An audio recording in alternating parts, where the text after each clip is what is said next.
estudar a lição? Terça-feira, 28 de julho, é de estudarmos o make-off, de aprendermos algumas curiosidades.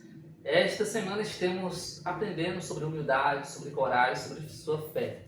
Mas mais interessante é a aplicação disso dentre dois personagens, Martin Lutero e Ulrico Zwingli, que foram homens contemporâneos, ou seja, participaram da idade contemporânea, que ambas tinham a mesma convicção de pregação, né? Pregação do Evangelho. Mas eles não estavam juntos, não estavam no mesmo país. Ulrico Zwingli ficava na Suíça, enquanto Martin Lutero estava na Alemanha, ou seja, locais diferentes. E aí vamos estudar um pouco mais sobre Ulrico Zwingli a partir de agora.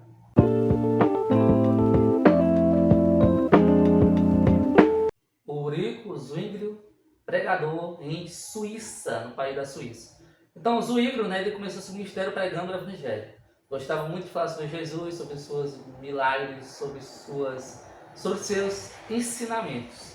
E aí ele dizia: é a Cristo que desejo conduzir vocês, a Cristo, a verdadeira fonte de salvação. Essa era a principal característica marcante na vida de Ulrico Zwingli, a mensagem do Evangelho. Mas ele também gostava, sabe de quê?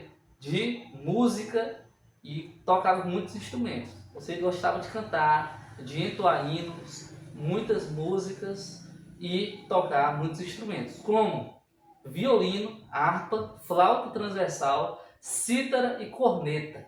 Todos esses instrumentos o Ulrico Zwingli sabia tocar.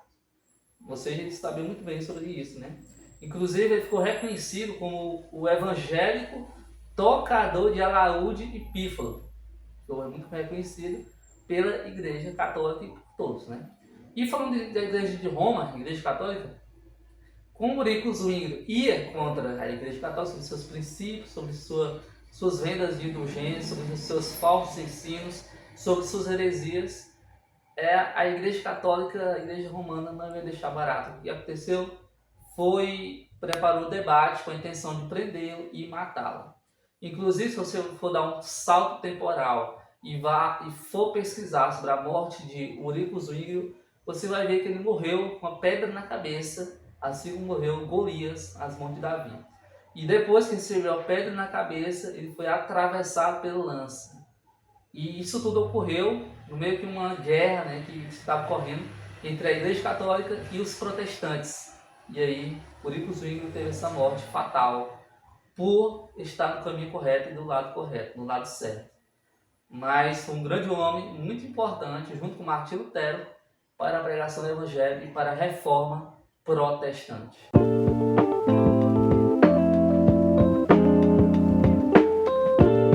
E agora vamos falar sobre o julgamento de Ulrico Zwingli. Falando sobre a sua morte, né? Mas antes da sua morte teve um julgamento.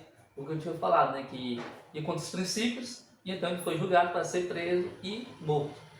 E aí você percebe o contraste entre esse homem e o representante de Roma. De um lado, toda a humildade, toda a humilhação perante Deus. E do outro lado, toda a pompa, toda a arrogância, todo o orgulho dos líderes e também do representante de Roma, ou seja, seu governador. O debate durou 18 dias. Apesar de Roma ter sido declarada oficialmente vitoriosa, essa disputa trouxe uma nova energia para a causa protestante. A Igreja Católica venceu, mas pelo menos, é o que parecia, foi declarado que Ulrico Zwingli tinha a penitência de morte. E isso realmente aconteceu. Mas isso foi um grande marco para a reforma protestante, né? Inclusive incluindo Martin Lutero, que estava onde? Na Alemanha. E agora, retornando para Martin Lutero estava na Alemanha pregando, né, para as pessoas, né? O Evangelho estava acessível a toda a Alemanha. Inclusive, é dito que trabalhadores, soldados, mulheres, até crianças estavam mais bem familiarizados com a Bíblia do que padres e eruditos cultos. Então, esse é o poder que as Sagradas Escrituras têm sobre o seu povo, né? A Alemanha estava corrompida pela Igreja Católica, assim como toda a Europa medieval. Mas, o ensinamento de Martin Lutero, a Bíblia estava sendo lida por todos. Amém? Vamos orar. Senhor, obrigado por mais conhecimento explícito na lição. Agradecemos mais um dia em nome de Jesus. Amém.